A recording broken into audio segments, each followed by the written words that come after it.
তখন ২০০৬ সালে মানে সরকার নীতিমালা তৈরি করা হয়েছে। নীতিমালা করার পরও দেখা যায় অনেক অনিয়ম ছিল। তখন ২০০৬ সালে কেবল টেলিভিশন নেটওয়ার্ক পরিচালনা আইন ২০০৬ নামে একটা আইন, ৩৮ নম্বর আইন, এটা গভর্নমেন্ট গেজেট আকারে প্রকাশ করে। সেইখানে বলা আছে যে কি কি বিষয়ে বাংলাদেশে প্রচার করা যাবে কি যাবে না। ১৯ দ্বারা যে কথাগুলো বলছে, ১৩টা সাবসেকশন বলা আছে। সেখানে বলছে যে দেশে অখণ্ডতা, উশৃঙ্খলতা, বিভিন্ন মানে সামাজিক অপরাধ, অপসংস্কৃতি, দেশের বিরুদ্ধে কোনো কুপ্রচলনা, মিথ্যা সংবাদ প্রচার করা, যেই সংবাদের কারণে আমাদের ধর্মীয় অনুভূতি আঘাত লাগে, এই সমস্ত নিষেধ করা আছে। কিন্তু ইদানিং দেখা যায় ভারতীয় বিভিন্ন চ্যানেলগুলা আমাদের দেশের কোনো একটা চ্যানেল ভারতে প্রচার করে না, অথচ এদের চ্যানেলগুলো আমাদের দেশে অহরহ প্রচার হচ্ছে। এমনকি এরা মিথ্যা কথা বলা এবং একটা প্রপাগান্ডা ছড়ানো, বিভিন্ন এই সমস্ত কথাবার্তাগুলো আমাদের উস্কানিমূলক বক্তব্য দিচ্ছে, যেটা নাকি এই আইনের পরিপন্থী।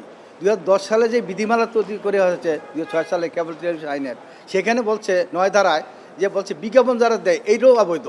১৩ ধারা বলছে বিজ্ঞাপন যেটা দেয় বাংলা দর্শকদের জন্য, সে বিজ্ঞাপনটাও কিন্তু প্রচার করা যাবে না। ক্লিন ফিট তারা তৈরি দিতে পারে, কিন্তু মাঝে মাঝে বিজ্ঞাপনগুলো দিচ্ছে, ওষুধের বিজ্ঞাপন দেয়, কিসের বিজ্ঞাপন দেয়, এগুলা আমাদের সমাজের একটা ক্ষতিকর বিষয় আমি মনে করছি। এই কারণে আমরা জনস্বার্থে আমাদের সুপ্রিম কোর্টের আইনজীবী সৈয়দ শাহিনাল লাইলি এটা পিটিশনার, আমি আইনজীবী হিসাবে দাখিল করেছি। আমি মনে করি যেমন ইতিমধ্যে আমরা লক্ষ্য করেছেন, তার উস্কানিমূলক বক্তব্যের কারণে আমাদের আইনজীবী চট্টগ্রাম নিহত হয়। পাশাপাশিভাবে বিভিন্ন পত্রপত্রিকা আসছে, আমাদের তথ্য উপদেষ্টাও বলছেন যে এই নিউজগুলো তারা দিচ্ছে, বাংলাদেশে প্রচার করা হচ্ছে, আমরা শুনতে পাচ্ছি এগুলো সঠিক না। এগুলো তাতে করে আমাদের ধর্মীয় যা সম্প্রীতি, এটা আমরা নষ্ট হচ্ছে, এবং আমাদের মিথ্যা তথ্য প্রচার করা, এগুলো আসলে আমাদের আইনের পরিপন্থী বিধায় আমি এটি বন্ধ চেয়েছি। আশা করি আমরা ২-১ দিনের মধ্যে রিটটা শুনানি করতে পারবো। কারণ আমরা বলছি আইনে যেটা আছে, প্রত্যেকটা দেশ তার নিজস্ব আইনে চলে। আমাদের আইনটা হচ্ছে ২০০৬ সালে কেবল টেলিভিশন নেটওয়ার্ক আইন পরিচালনা ২০০৬, সেই আইনের পরিপন্থী হইলে এটা করা যাবে না। কিন্তু আমি আইনের কথা বলছি, কারণ আইনে যেটা আমাদের একটা আইন আছে, ভারতের আইন আছে, বিভিন্ন দেশের আইন আছে, আইনের মাধ্যমে সংবিধান আছে, সংবিধানের মাধ্যমে চলবে। কিন্তু আমাদের এখানে যে কথাগুলো আসতেছে, যেমন যে যখন তখন, যেমন গতকাল একটা কথা বললো ভারতের মমতা ব্যানার্জি, যে আমাদের দেশে নাকি কি অনেক মানে তাদের অত্যাচার করা হয়, হিন্দুদের অত্যাচার করা হয়, জাতিসংঘ মিশনের তদারকি পাঠানোর কথা বলছে। এই কথাগুলো যে বলে, তাদেরকে হয় কি আমাদের আঞ্চলিক অখণ্ডতা, আমাদের স্বাধীন সার্বভৌমত্ব, এটা নষ্ট হয়।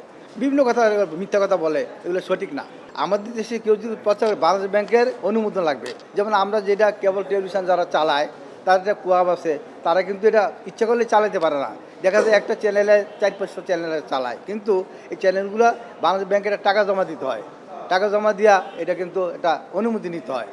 কিন্তু এটা আসলে অনেকে নেয় কিনা তাও ঠিক নাই, এগুলো সঠিক না। আর এরা যারা করে, এরা চালায় বিদায়, বাংলাদেশ চালায় বিদায় বিদেশি চ্যানেলগুলো তারা এটা সুযোগটা পায়, তাই মনে করি।